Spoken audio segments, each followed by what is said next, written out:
Hey guys, welcome back to my channel. If you're new here, I talk about living, working and adulting in the UK. Today's video, I'm going to talk about buying your first car in the UK and all the cost associated with owning a car. So obviously having the money to buy the car is one thing, but then there's some other costs that you should actually also consider. The first and the most, no, I won't say most important because they're all important, but the first thing is car insurance. You cannot drive a car in the UK without it being insured. So you must always ensure that your car is insured. I'm rhyming.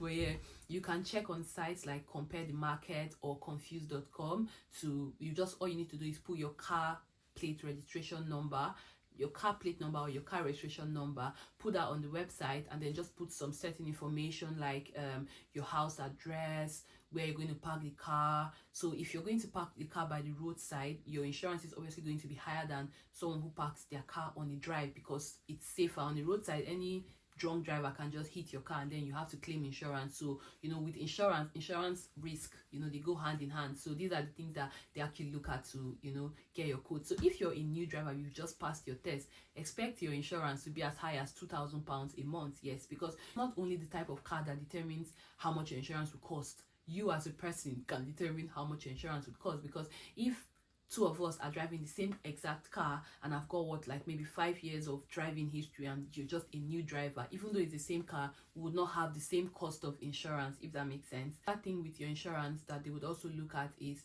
your address, and you generally can't do much about it. So if people within your area have been making insurance claims, then know that the insurance premium for people who live around your area will be very high, because the insurance company has maybe paid out a lot of people. So obviously, when they pay out a lot of people, it affects the other people there. So it could just be that, oh, this area is like a high risk area, they're always stealing people's car or breaking into people's car, that sort of thing. You can't do much about it because it's where you live. But some things like maybe your excesses, like there's what they call the voluntary excess. So if you make that, you can put that up to, I think, up to 500. So what your voluntary excess is the amount that you would have to pay first if you need to make a claim. So if I was going to make a claim of £15,000 per se, so I would need to sort of pay £500 first.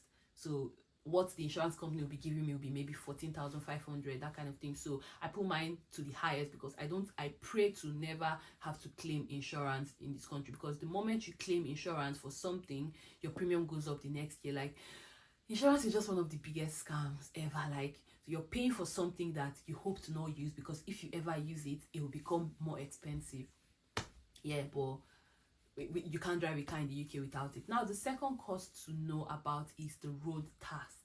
The road tax. I don't know why tax is so difficult for me to say, but the second thing now is road tax. You also cannot drive a car in the UK that is not taxed.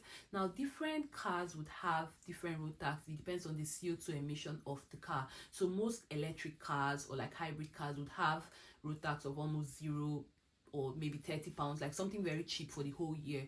But some cars will have very high road tax. The road tax for my car is actually about, I think, £330 or so, but I pay it monthly, so I just pay £30 monthly. You can also do that. You can pay the whole money for the year. You can pay the whole £330 for the year, or you can decide to set up direct debits and pay every month. So either of that is okay, but you must ensure that you have your insurance and your car is taxed. If not, your car can actually be seized.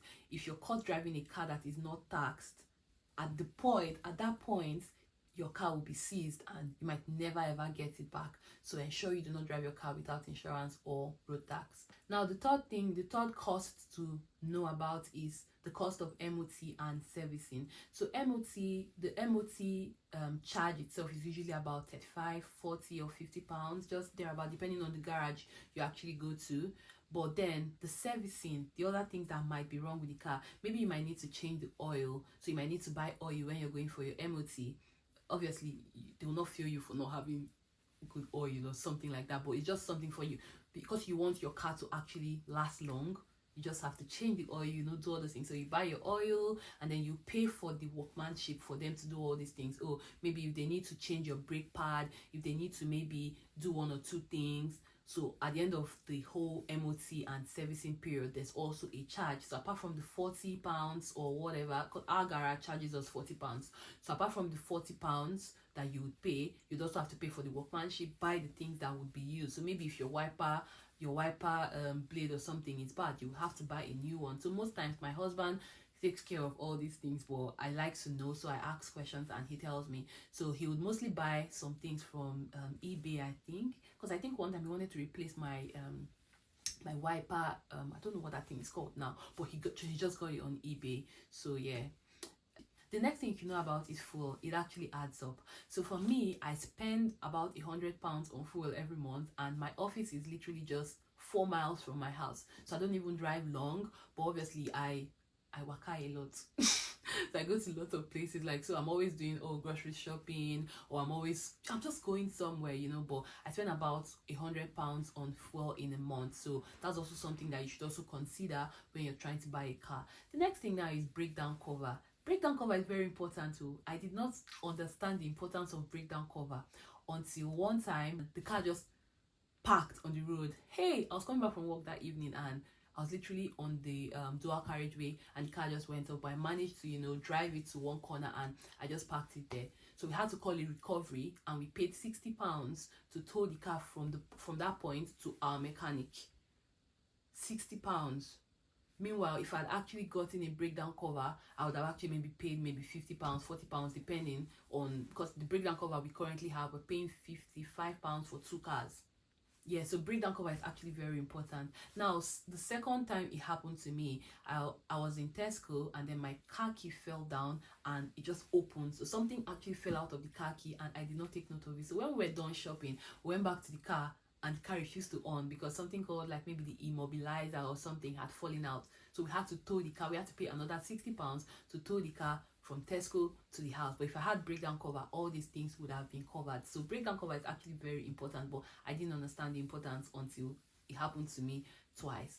Now, the last thing you should actually know about is when you own a car and you're driving to places like the city center, you have to consider where to park. And now, where to park, sometimes you might get roadside parking, but you always have to pay. So you have to consider the cost of parking whenever you're, you know, going places. And then there's things like driving fines. Like, you could get parking fines, you could get speed fines, you could even get bus lane fines. So, like, being a new driver, you have to know this, that if you drive in the bus lane, you'll get fined, especially if there's like a camera there. One time I went to the city center, and there's like this car park that has 3 other car parks around. So I was using this pay by phone app to pay. So it just found, so I was at the car park, and I opened the app. So the car park that was showing on the app, I just assumed that was the car park that I was at, you know what I mean? But apparently it was a neighboring car park. So I just paid, used the app to pay. And then after like 3 weeks, I got a letter telling me I did not pay for parking, and, you know, sending me a picture of myself and all of that. And I'm like, I'm very sure I paid that. And I even took a screenshot from my bank app, sent it back to them, telling them I actually paid. Guess what? They responded to me telling me I paid for the wrong car park. I paid, but I paid for the wrong car park. So I had to pay a fine of £60. So these are just little things that, obviously, I was not trying to be smart or something, but it was just what it is, you know. Some people were like, oh, I should have argued more and all of that, but there's really nothing I could have done. I didn't pay for that particular parking in that particular car park, but I didn't know. So all those things are things that you should also know about when you're driving, when you're trying to own a car. Some tips to save money. The first and the very, very important thing to know about is your engine size.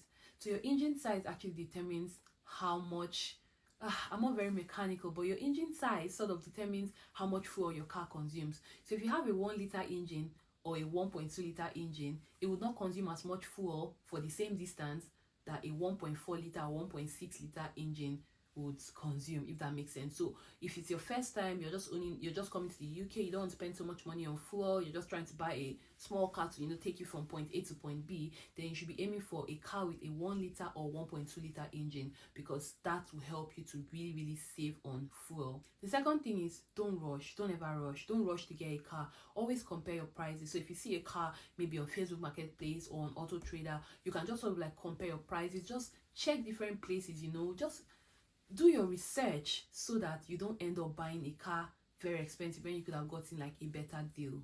Speaking of better deal, always ask for discounts. See, when you're in this country, don't be ashamed to ask for discount. Don't be ashamed to, as Nigerians will call it, don't be ashamed to price, because the highest that will happen is they will tell you no. That's all that would happen. They're not going to beat you. They're not going to chase you out of there or something. So always ask for a discount, because what I've gotten to know in this country is that if there is a discount, they'll never tell you unless you ask. So like, it's crazy, right? Like, just always ask for a discount, and if there is a discount, you get it. Some people that are new drivers, in order to sort of like get their insurance cheaper, they would use their parents as named drivers, because obviously their parents would have had long years of, you know, driving history, or maybe an older sibling or something. I've read somewhere that that's actually illegal and it could make your insurance void. I don't know, do your research, but potentially, if it's not illegal, it might be a way to get your insurance cheaper as a first-time driver.